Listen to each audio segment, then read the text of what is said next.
There is no adversity which could befall the UK and legitimately be blamed on Brexit.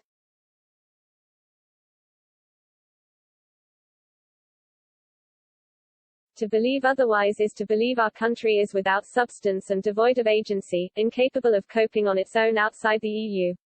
Steadfast Remainers may still wish to propagate this view, but the notion is daft. The UK is not some flotsam being pushed hither and thither on the high seas. It is the fifth largest economy in the world, the second largest financial center with a globally traded currency, a leader in many high-tech industries, a provider of some of the best education in the world and a serious military power. Unlike many countries in the world, it possesses everything it needs to determine its own future.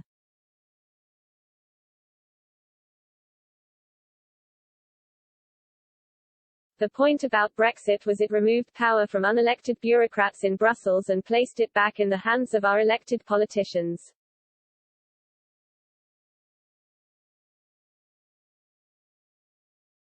It is squarely our government which is responsible now, not Brexit.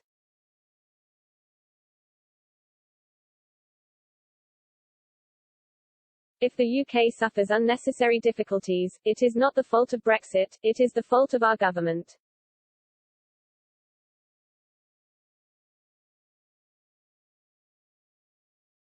The point about Brexit was it removed power from unelected bureaucrats in Brussels and placed it back in the hands of our elected politicians.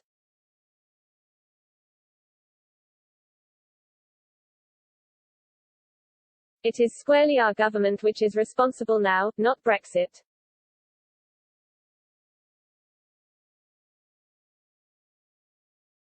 If the UK suffers unnecessary difficulties, it is not the fault of Brexit, it is the fault of our government.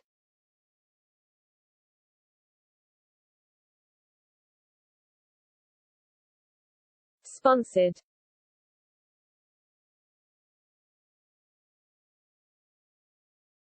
Tips and tricks.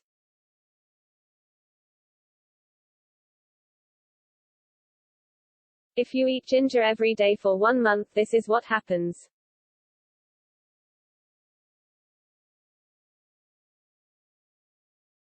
By Taboola.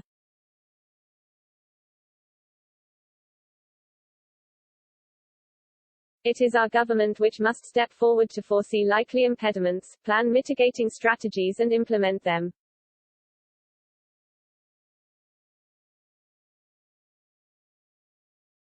It is also our government that must chart a bright future for the UK and equally plan and implement it.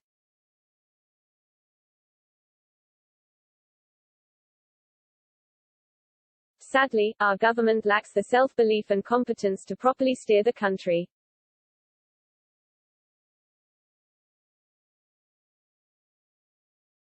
This lack of self-belief is stamped all over the EU Brexit deal.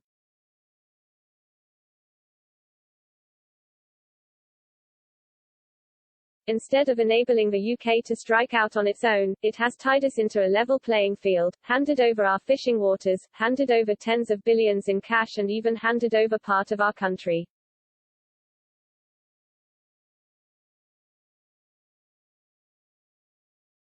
The Brexit deal is undoubtedly bad, but it is our government that is to blame, not Brexit.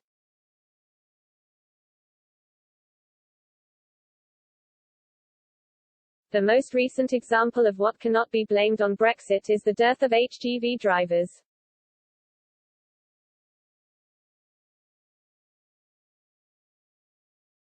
Apart from the fact that supply chains globally have been disrupted by lockdowns, the reduction in drivers from the EU, some 18,000 over the last 2 years, is only a fraction of the total reduction of some 71,000.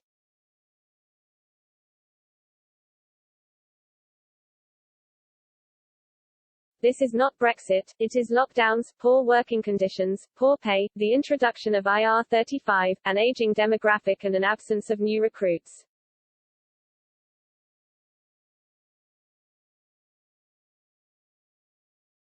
This problem has been in the making for well over a year. The blame is with our government, not Brexit.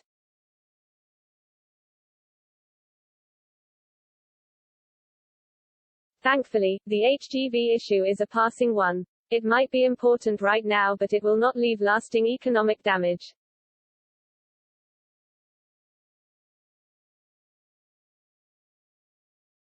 The real problem with our government's lack of confidence and competence is playing out much more damagingly at the heart of its main policy making.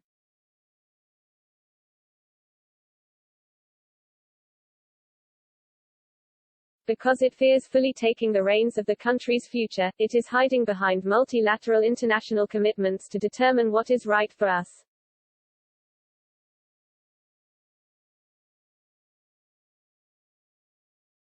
That is partly why it signed us into a level playing field with the EU.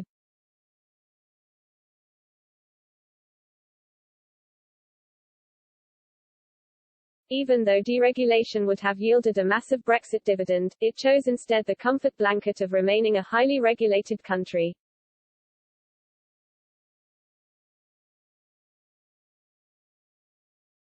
That is also why it will not invoke Article 16 of the Northern Ireland Protocol.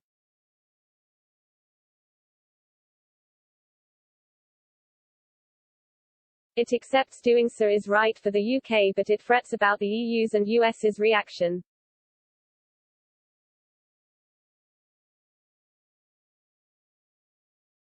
And it is also why, when the US so badly let the world down over Afghanistan, the Prime Minister called a G7 meeting rather than get on and do what would have been in the best interests of our foreign policy and our country.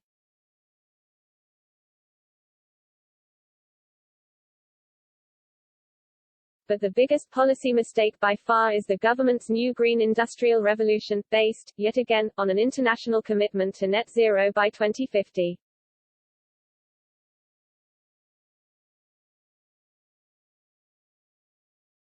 We will spend over £1 trillion seeking to achieve this goal, equal to some £33 billion every year for 30 years. To put that into context, it is 3 times the sum of money raised by the recent highly controversial increase in national insurance contributions. The burden of this funding will, as ever, fall on the working and middle classes.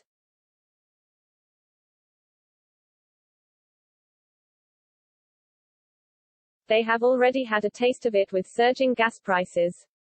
The net zero target has the makings of a self-created energy crisis.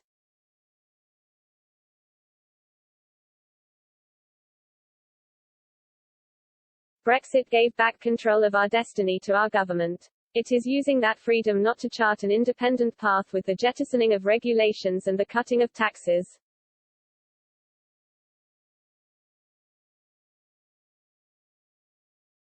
It is using it to head straight back into a new form of multilateralism with the layering on of regulations and taxes.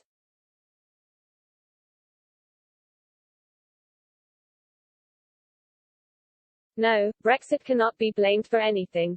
Brexit may blame the preserve of our government.